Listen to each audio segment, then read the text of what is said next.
നമ്മൾ പറയില്ലേ, ബാഹികമായ സൗന്ദര്യം പലരും ആകർഷിച്ച് അതിൻ്റെ പുറകെ പോകാറുണ്ടല്ലേ. ചില പൂവുകൾ വിരിഞ്ഞു നിൽക്കണ കാണും. വണ്ടുകളോ അല്ലെങ്കിൽ ഈ തേനീച്ചകളോ എന്തെങ്കിലും ചെറുപ്രാണികളോ അതിൽ ചെന്ന് പെടുമ്പോൾ, ആ ആകർഷണത്തിൽ ചെന്ന് പെടുമ്പം ആ പൂ കൂമ്പുകയും ആ ജന്തുക്കൾ അതിനകത്ത് പെടുകയും ചെയ്യും ഇല്ലേ. ആ പ്രാണികൾ അതിനകത്ത് പെട്ട് അവരുടെ ജീവിതം അവസാനിക്കുകയും ചെയ്യും. ഇതുപോലെയാണ് പലതും.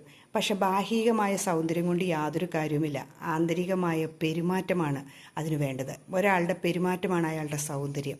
ഒരാൾ പെരുമാറുന്ന കണ്ടാലറിയാം അയാൾ നല്ല വ്യക്തിത്വമുള്ള നല്ല വ്യക്തിയാണ് എന്ന് നമുക്ക് മനസ്സിലാക്കാൻ സാധിക്കും. അപ്പം ബാഹികമായ സൗന്ദര്യത്തെക്കാളും പ്രാധാന്യം അയാളുടെ പെരുമാറ്റത്തിലാണ്. പെരുമാറ്റത്തിന് ഭയങ്കര സൗന്ദര്യമുണ്ട് കേട്ടോ. ഒന്നുമില്ലെങ്കിലും അയാൾ പെരുമാറുന്ന കണ്ടാലുണ്ടല്ലോ, നമ്മൾ അയാൾ ഇഷ്ടപ്പെട്ടു പോകില്ലേ. ഒന്ന് ചിന്തിച്ച് നോക്കിയാൽ ശരിയാണെന്ന്. അപ്പോൾ ബാഹ്യമായ സൗന്ദര്യം ഉണ്ടായിട്ട് പെരുമാറ്റം മോശമാണെങ്കിൽ പിന്നെ വല്ല കാര്യമുണ്ടോ?